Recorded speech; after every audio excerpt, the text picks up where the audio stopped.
Salut mes athlètes, c'est Jérém de JFit. Aujourd'hui, je vais vous donner les ingrédients que j'utilise le plus des aliments à indice glycémique bas.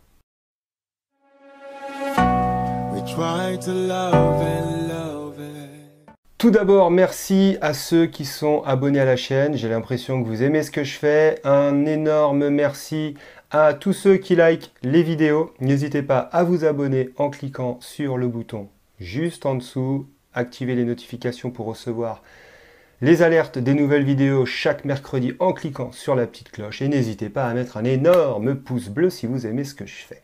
Je vous parle souvent sur la chaîne d'indice glycémique, d'insuline, des réactions que cela entraîne sur votre corps. Si vous entendez biper, c'est ma montre qui se met en mode économie d'énergie.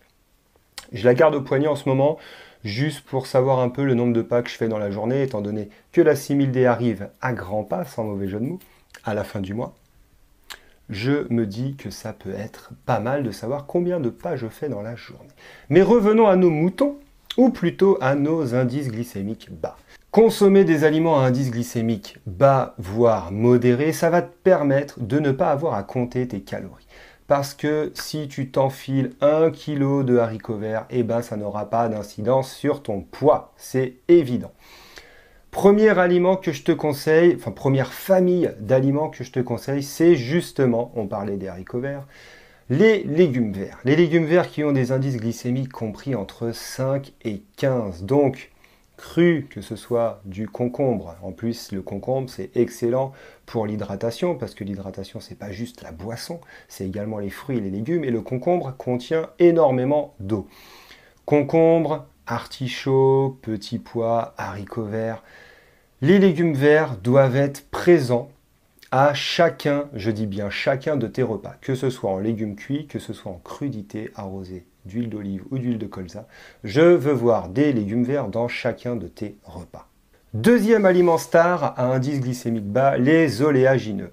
Les amandes, les noix de cajou, les noisettes, les cacahuètes, les noix du Brésil, les noix de macadamia, j'en passe et des meilleurs, il y en a énormément à consommer cru, donc pas grillé, et pas salé, puisqu'on n'a pas besoin de se supplémenter en sel. Une poignée en cas de petite faim, que ce soit dehors ou au bureau. Une petite poignée en collation, quelques cerneaux de noix ou quelques amandes effilées sur un dessert ou dans une salade de crudité. On n'oublie pas les oléagineux. Troisième aliment à indice glycémique bas, mais pas tous, les fruits. Alors les fruits, attention.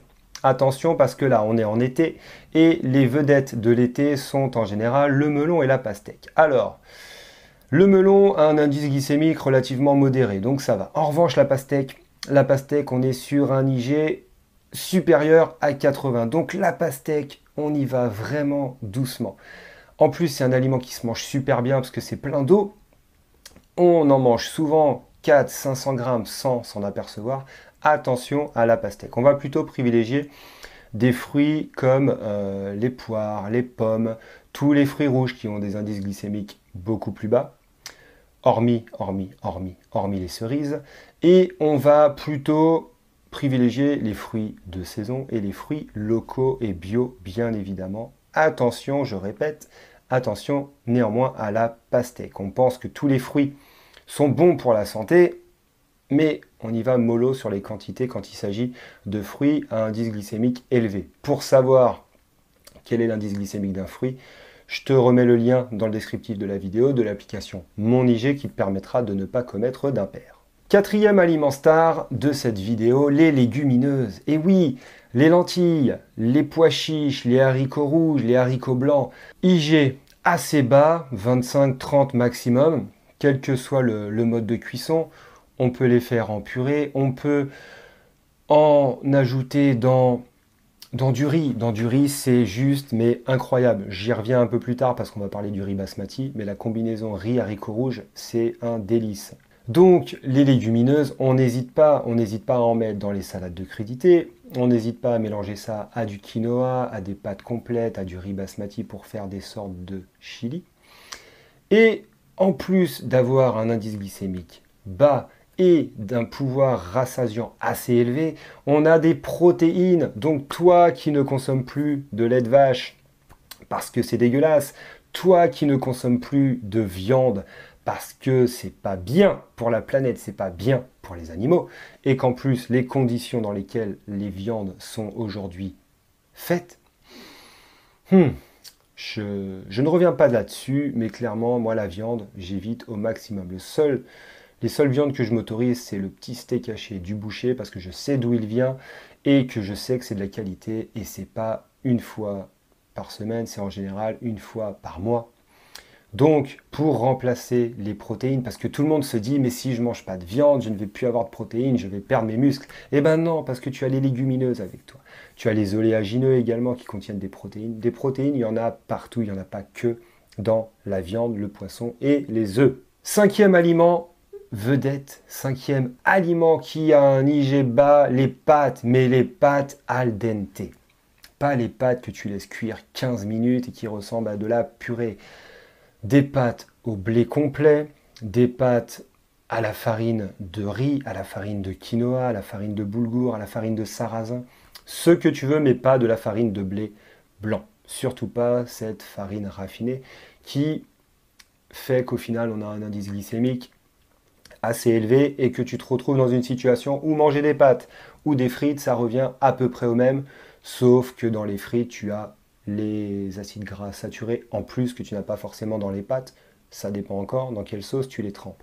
Donc les pâtes au blé complet ou à d'autres farines que le blé raffiné, cuisson al dente ou un peu moins, chaude, froide en salade, c'est juste mais un bonheur. Et ça t'apporte énormément de glucides pour toi qui es sportif et ça va être impeccable pour la récupération.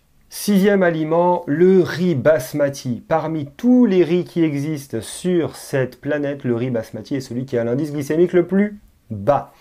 Le riz basmati, moi je me le fais en chili sin carne. Donc tu prends la recette d'un chili con carne, et ben c'est juste que tu ne mets pas la viande. Con en espagnol ça veut dire avec, sin ça veut dire sans.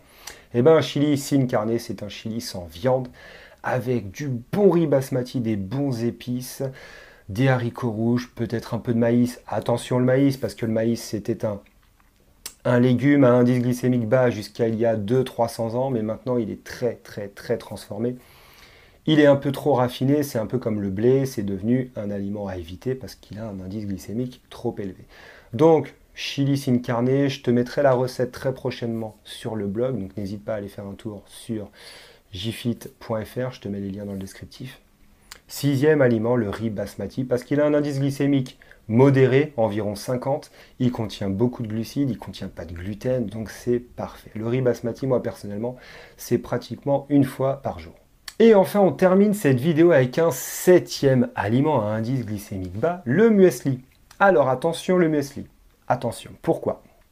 Parce que le muesli, tu en trouves beaucoup dans les rayons petit déjeuner, dans les rayons céréales des supermarchés. Mais maintenant que tu connais l'application Yuka, que je te remets par ici, tu peux scanner tous les produits que tu trouves en supermarché. Alors, le muesli, on va faire simple.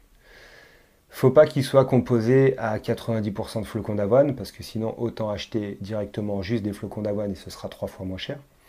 Il faut qu'il y ait un peu de flocons d'avoine, il faut qu'il y ait des oléagineux, donc des noix, des noisettes, des amandes. Également, des fruits secs. Ça peut être du raisin, ça peut être des abricots, ça peut être des bananes, des pommes, de la noix de coco.